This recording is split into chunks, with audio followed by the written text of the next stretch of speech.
Hello Mona, welcome. Welcome to today's Ramayana. And we have a visitor today. My name is Srishti Noel. I'm based in Melbourne, Australia. And I do the Ramayana reading every fortnight. If the story is meant to find you, it will. And my animal kingdom participates in the reading. And today we have my lioness, Durga, or my cat, Molly, who's a Siamese, who seems to be quite interested in today's reading. So let's see how we go. I'm just going to give it a few minutes. I will start in about 5. So for those of us that are joining me today for the first time, the story of Ramayana is the story of Lord Ram. It is a beautiful story with many lessons, many learnings. It doesn't matter which culture, which religion, which place, which time you are from. This cuts through all. So I welcome you to my sacred space and hope that if the stories found you, you find the gifts and may it bring many blessings to you. Jai Shri Ram.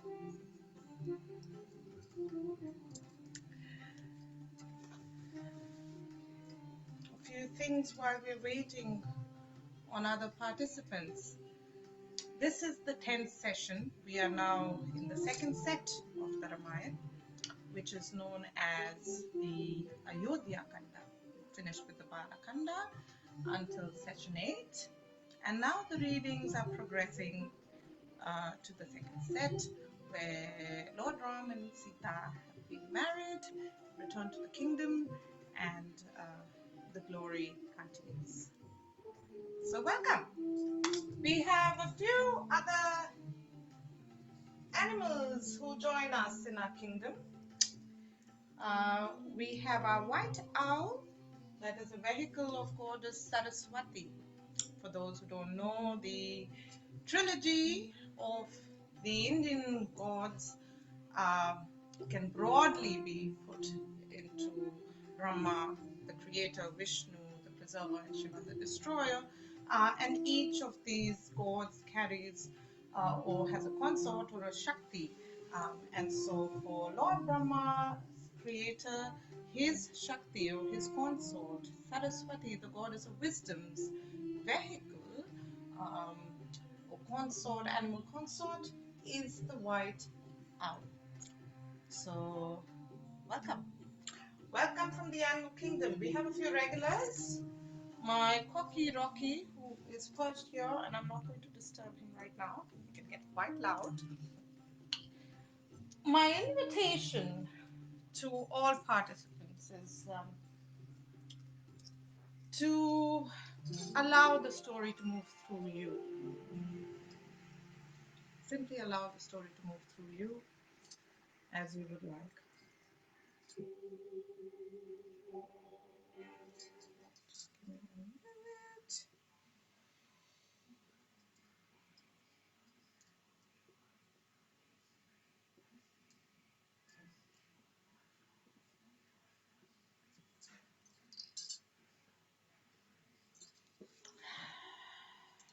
It doesn't matter where in the story you're joining, where you are, where you come in. If you would like to catch up, the recordings prior to session 5 can be sent to you, are not available as live Facebook recordings.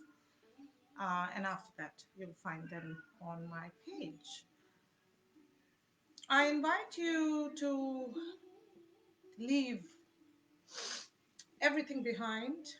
Simply immerse yourself in the story. Bring your favorite animal along. This is coming back to childhood, where the power of story has the potential to move you in ways that we can only imagine. And they work on the unconscious level of our being, work on an energetic level, if you like. So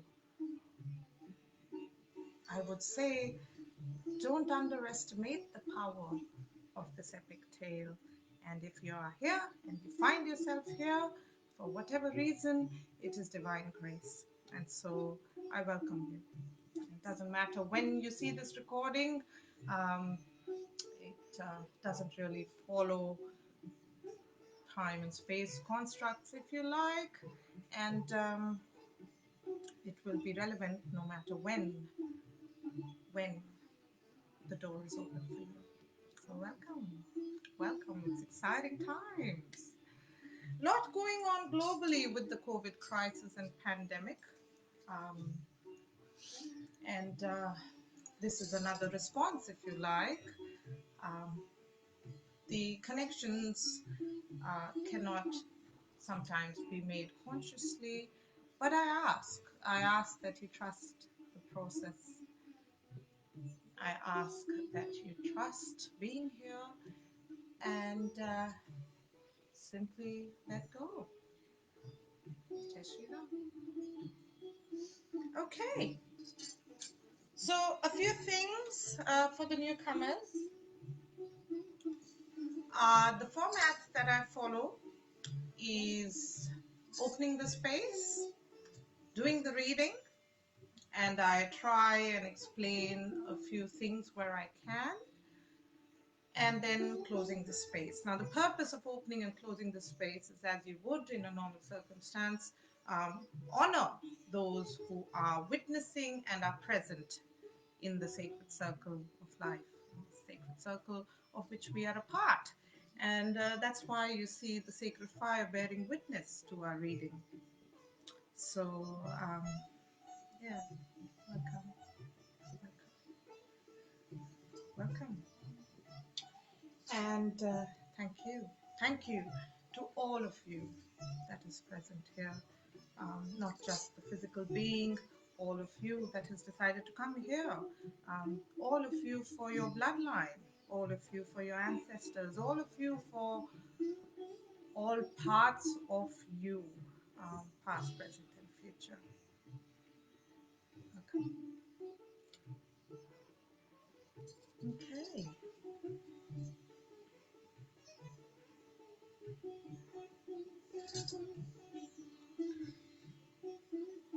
Just give me one minute.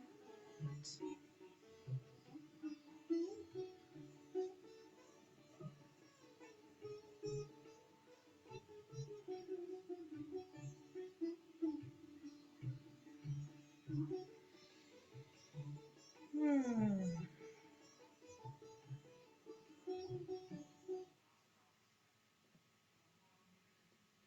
Okay.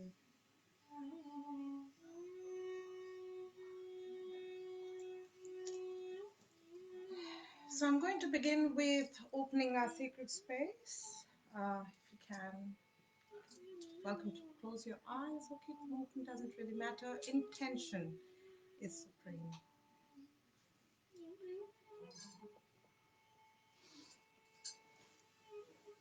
So I give thanks and open the space. I give thanks and open the space.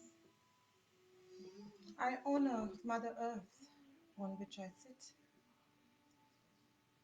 Mother Earth, Father Sky, Grandfather Sun, Grandmother Moon, all beings of unconditional love and light. The upper worlds, lower worlds, middle worlds, the four directions, all beings, my ancestors, past, present, and future, all kings and kingdoms, all elements, the earth, wind, water, fire, and ether that are within me and outside. I honor all aspects of my being, all parts of my creation, all connections, all tribes, all teachers, all shamans, my parents, all those who I have learned from, who have pushed me and challenged me, all my teachers across space and time. I honor you, acknowledge you, and welcome you to this reading.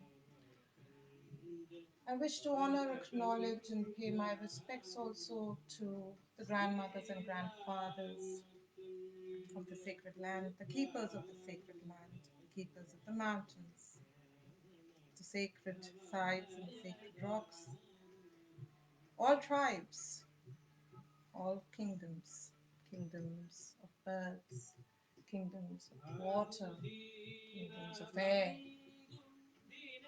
kingdoms of land, all beings of unconditional love and light, and beings that are evolving and wish to be here and through pure intention are invited. I invite all that come with the intention of love. I honor them, acknowledge them. Even the parts that do not recognize the exiled parts are welcome. Those forgotten parts of the system are welcome. And those listening and those who are to listen are welcome and blessed. I wish to honor, acknowledge, and pay my respects to anyone I've forgotten, any being I've forgotten, and to the sacred story, to the fabric of the cosmos, space and time itself. I give thanks to the Lord of Time that witnesses all. I give thanks to all gods and goddesses, all energies, all aspects of that energy, and even fractal forces that may not be fully aware of themselves but wish to be present. I honor, acknowledge you, and invite you to the sacred reading, understanding that protections are in place and the law of Shiva is in place. Only love may enter. And finally, I honor the love between Lord Ram and Sita, and a special prayer for my friend's husband, Parat Tole, and my friend Priyadhar.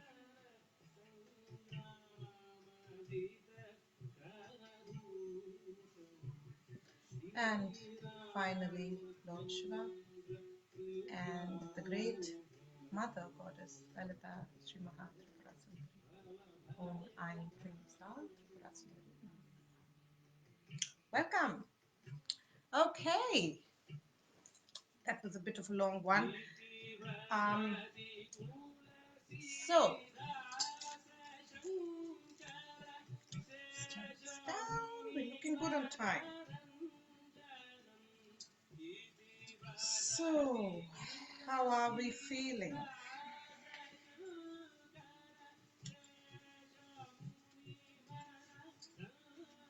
So, we left last time, just to jog your memory a little bit, where we were talking about Ram taking the throne, where Maharaja Dashrath told Ram that he must take the throne quickly, but at the same time he had this little haunting thought in his mind because he had made a promise many years ago. And he thought it might come back to haunt him. So let's read on and see where we go from here. I'm just going to reread the last part.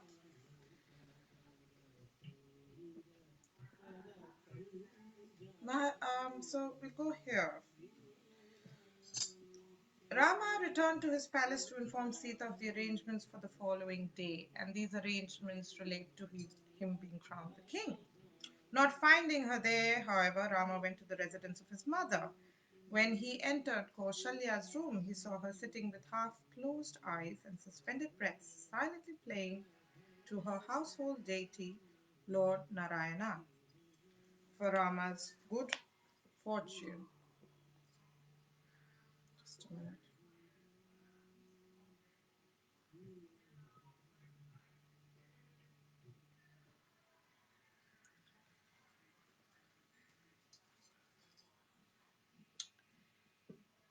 He saw her sitting and praying to Lord Narayana for his good fortune.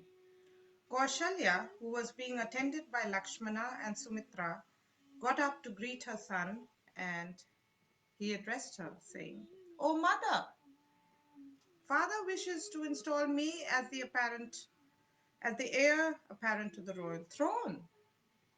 With tears in her eyes, Kaushalya replied, my austerities have surely not been in vain.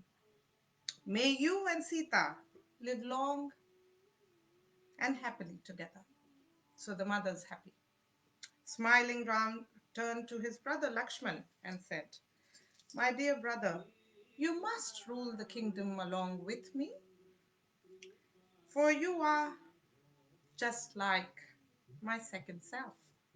Indeed, I could not even think of finding happiness in royal luxury or even life itself without you. So the two brothers are very close, and you can see that as we read the story and weave. Thereafter, Ram returned to his palace in a jubilant mood. Sita and Ram worshipped Lord Narayan together and then laid down to take rest for the night. Okay, so that's where we finished last time. Meanwhile, within the city, all the citizens were merrily engaged in preparing for the coming festivities. All the streets in Ayodhya were washed with perfume, flower, and scattered with fragrant flowers. Brilliant, colorful lights burnt in every house and meeting place, turning night into day. The noisy crowd swelled like waves of the sea, and numerous elephants, horses, and camels appeared to be like large aquatic animals within the ocean. At the time of Kekai's marriage to Maharaja Dashrath, her father, Aswapati, the king of Kekaya, had given her a hunchbacked maidservant named Manthara. Manthara was actually an apsara, deputed by demigods to appear on earth to assist in the killing of Ravana. Now, this is something worth noting. This is something we need to remember because we will be coming back at some stage here.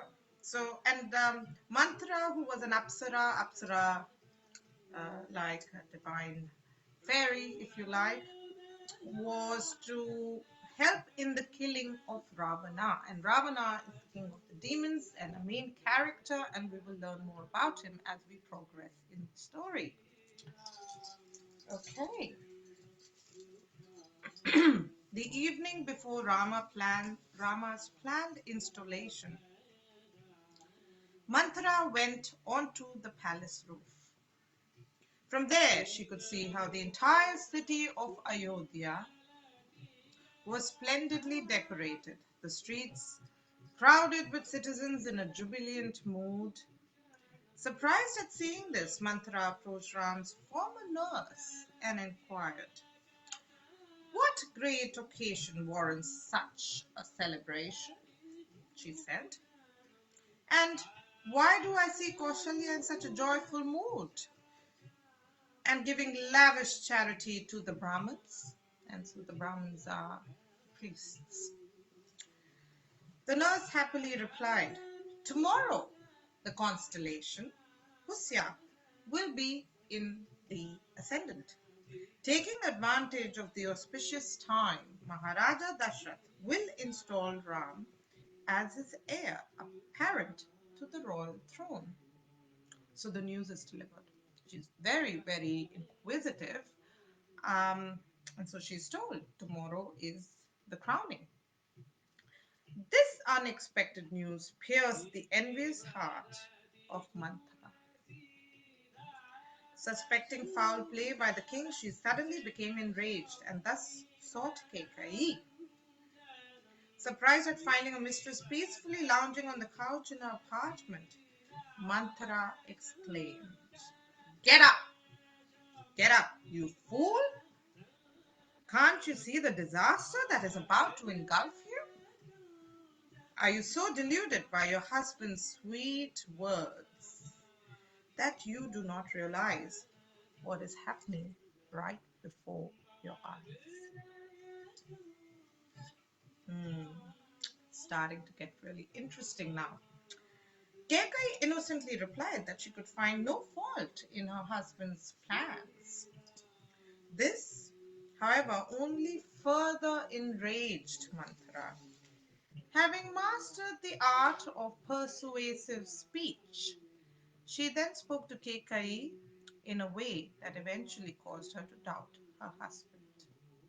So it's a different age, it's a different time, but we see these parallels in this time as well when we don't use our own thinking and we allow that point of weakness to be penetrated by someone's thoughts or beliefs, and we don't check ourselves, and you see that even now. So bit of a gold nugget over there for those who are willing and wanting to look at it a bit deeper.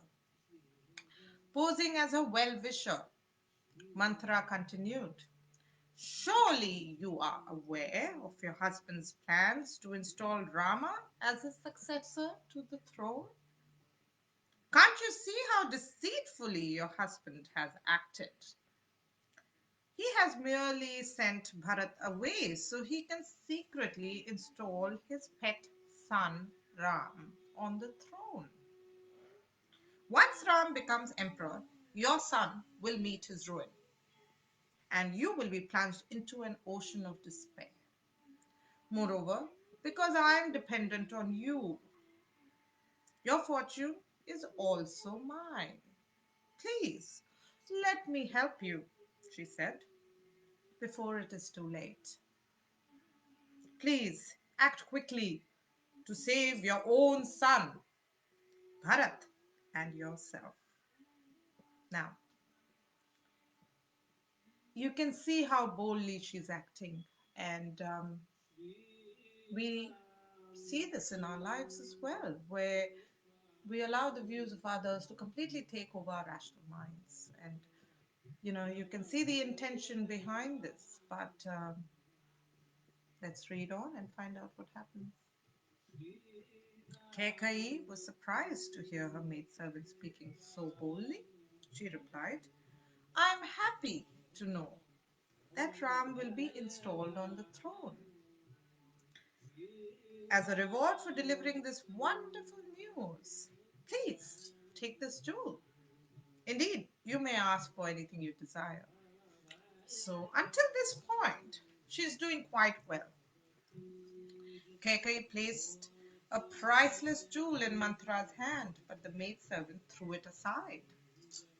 Manthara indignantly replied, I am shocked. I am shocked to see you can express joy on the eve of disaster. Passing over Bharat to choose Ram should be a great insult to you. You may imagine that you are Dashrath's favorite. However, in truth, it is Kaushalya whom he adores. Don't you feel humiliated?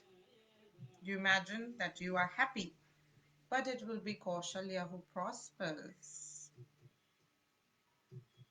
Once Ram becomes king, you will be compelled to act as Kaushalya's maidservant, and Bharat will be forced to become Ram's slave. So we see how things are starting to get a bit twisted in terms of possible future scenarios that didn't really exist but existed in the mind, and so the seed was planted. And that is the power of the mind.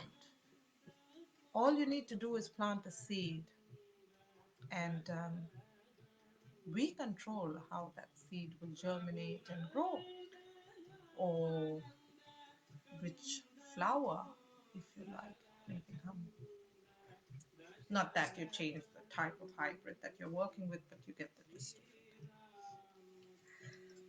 it. In this way, Kekai's heart gradually became poisoned by Manthara's hateful words.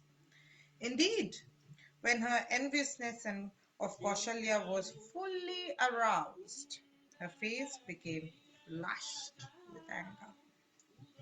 Thus Kekai relented, saying, Manthara, perhaps you're right. Somehow, Ram must be banished to the forest so that my own son can be installed on the throne. Please tell me how I might accomplish this. So she has bought the ticket. She resisted at first, and now she's bought it, and she's saying, "Okay, I think we need to banish Ram to the forest. That is the only way I can see out of this." Manthara then related how Dashrath had formerly fought on the side of Indra against the demons. Now, Indra is the king of gods, headed by Sambara. Because Sambara knew so many illusory tricks, the demigods were afraid to fight with him. Once after the demons had severely routed the demigods, Dashrath led an attack on their capital city, Vijayanta. Although he fought heroically, Dashrath was critically wounded during the battle and fell unconscious. Kekai then removed him from the battlefield and saved his life. Out of deep gratitude, Maharaja Dashrath offered Kekai two benedictions, or two boons, if you like. However, she replied that she would ask for them when needed. So we're going back. We're going back to how it started, how the boons were given, and the context and the relevance of it all.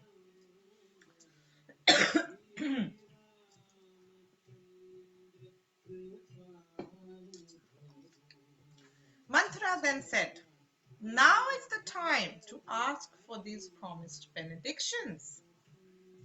With one, you will ask that Bharat be installed to the throne. With the other, demand that Ram be banished to the forest for 14 years. Rama's absence will give Bharat the opportunity to establish his popularity among the citizens. Then his position as rightful ruler will be secure." So we've gone back, we've understood that two boons were offered, and this is the opportune time to make use of those boons. Then Mantra further instructed Kekai, saying, "Go to the sulking chamber, and after throwing off your costly ornaments and royal dress, put on old dirty clothes and lie on the cold floor. When Maharaja Dashrath comes to see you, remain silent at first." So now she is giving a strategy on how to behave, how to act. She is dictating.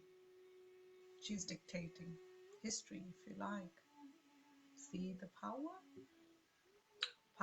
of just a little maidservant turning history. However, do not worry, she said. His attachment to you is so great, he will not be able to bear seeing you unhappy.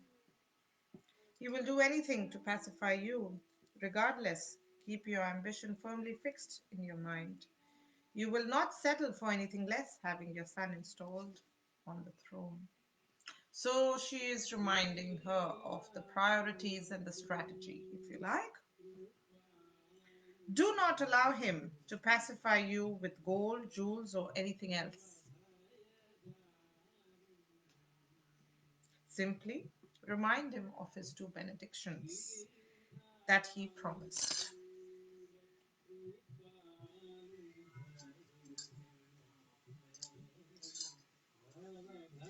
When he consents to this, then you shall demand that Bharat be installed immediately and Ram banished to the forest. Because her fickle heart had come completely under the sway of malice and greed, Kekai was delighted with Manthara's plan. She assured the maidservant that she would follow her advice to the letter.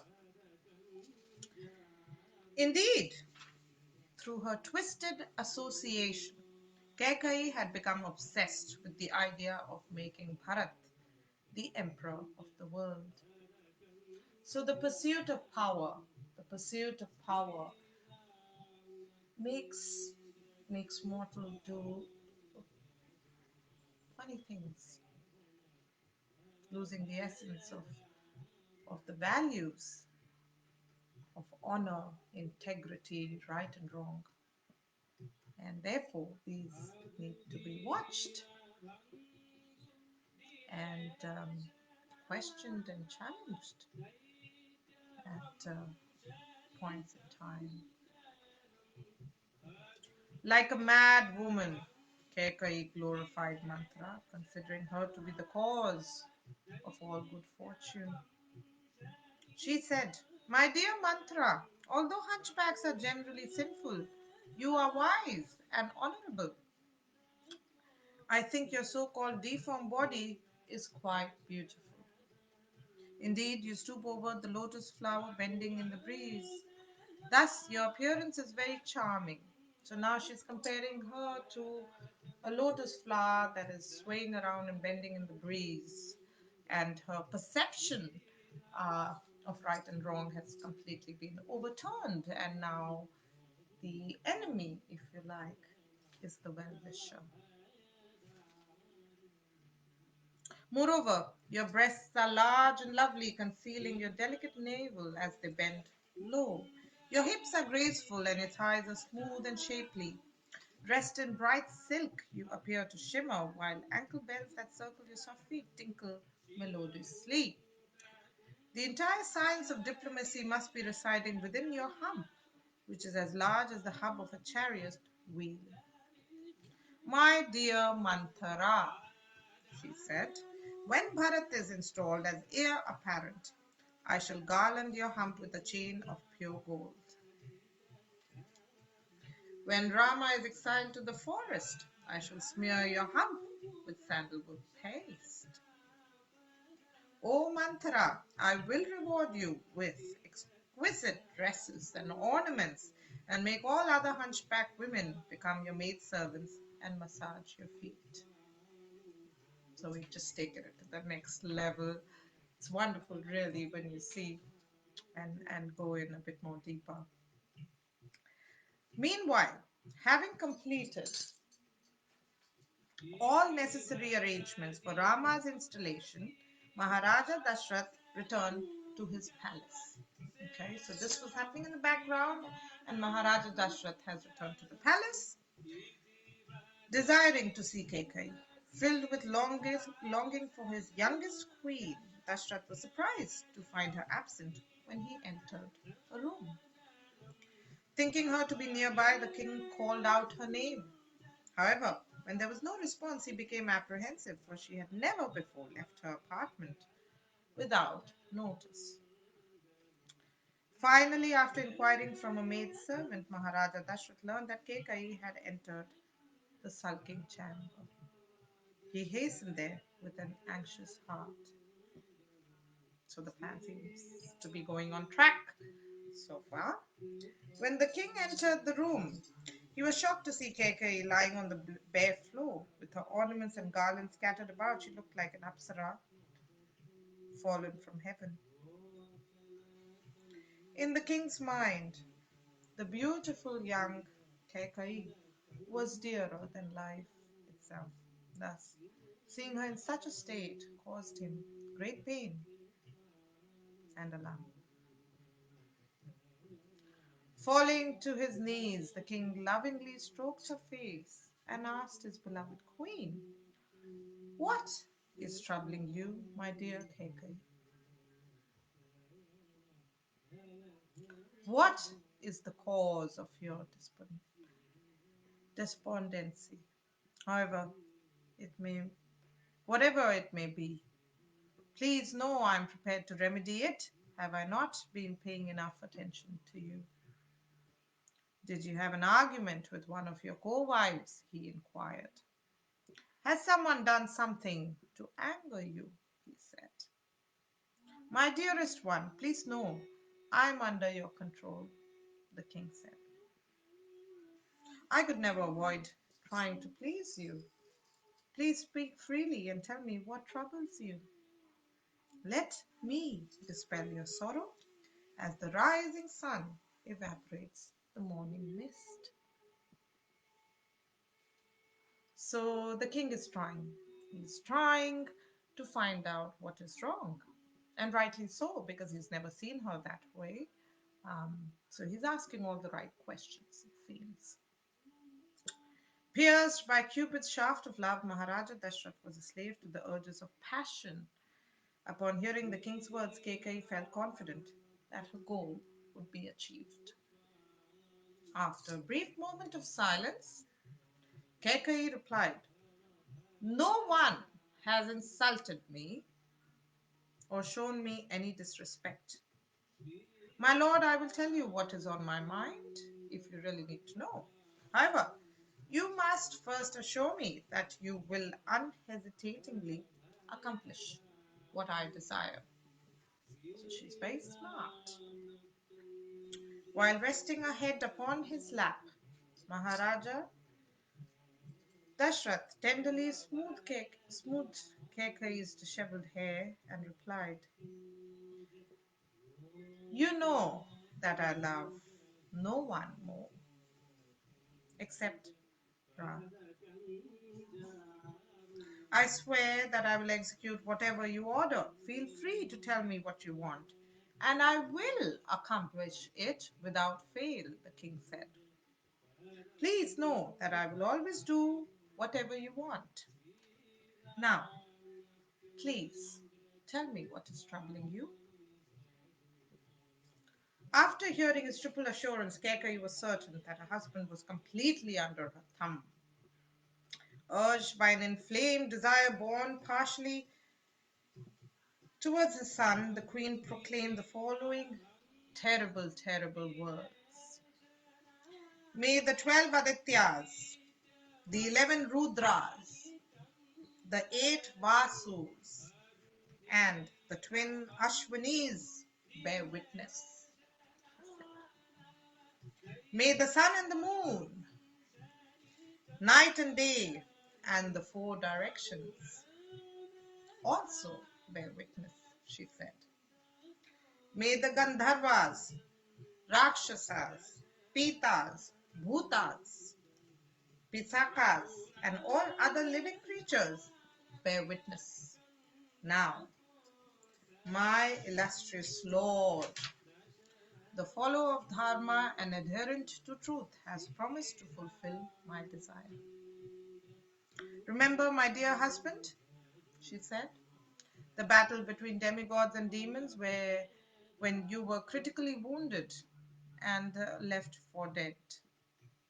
Remember how I nursed you back to life. Because of this, you promised to award me 2 benedictions. O noble king, you must grant me these 2 boons today without fail. Otherwise, I shall give up my life from grief. Therefore, my request is this. Let Bharat be installed as the heir apparent to the royal throne, utilizing the very preparations you have made for Ram. That is my first wish," she said. "Second, I desire for Ram to depart for the Dandakaranya forest this very day, to live in exile for the next 14 years, wearing only tree bark and deerskin."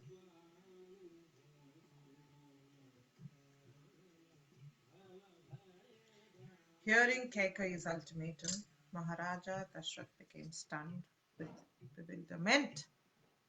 Burning with distress, he wondered, "What is happening to me? Am I dreaming? A vision from a previous life? Perhaps I have gone completely mad." Thinking in this way, the king immediately became overwhelmed with grief. He lost consciousness and fainted onto the floor.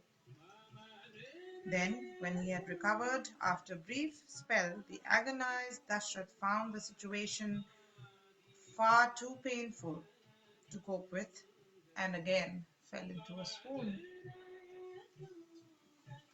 Just checking time. Okay. Going to be wrapping this up soon as we have to close the space. So I'm just going to finish it a little bit after this. It was only after a long time that King Dashrath regained full consciousness. Summoning his courage, he felt a burning rage swelling within his heart. With great agitation, Maharaja Dashrath rebuked Kekai. You vicious, vicious woman! Are you so perverse that you are determined to destroy my entire dynasty? He said. What have I done to deserve this? What offense has Rama ever committed against you? Rama loves you as much as his own mother. Why are you so bent upon harming him? Everyone loves Ram more than life itself, and I could not live without him. I could abandon my other two wives if I need be, but I could never forsake Ram.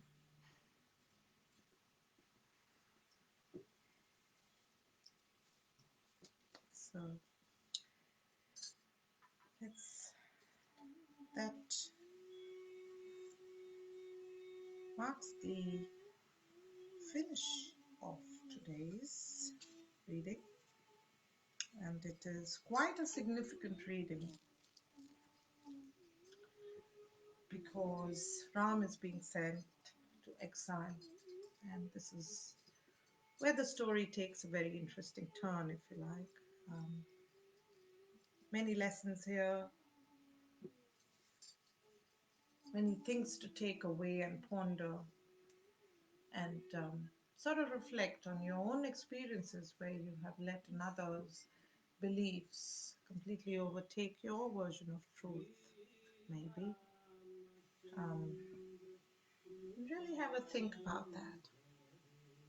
So, I'm going to close the space now. Thank you. I close the space and send back all those who are present for this reading across space and time, all beings of love and light. I send you back with honor and gratitude for being part of this, for witnessing this, and for spreading the grace and love of Lord Rama, who is Lord Shiva's best friend. Thank you for all those who were present and for all those who will be hearing this recording, past, present, and future. May you be blessed. May your systems be blessed. May your constellations, your family lines, your ancestors, and all your creations be filled with the magic of love and the vibration of love coming from this epic, beautiful tale of Lord Ram. Jai Shri Ram. So, just some quick housekeeping. Our next session is now in 2 weeks' time and will be on Monday, the 2nd of November. Same time, same place. Don't forget to bring your favorite stuffed toy or animal along, and a nice, comfortable pillow. Um, and thank you from the Animal Kingdom and our very loud cocky, Rocky. Jai Shri Ram.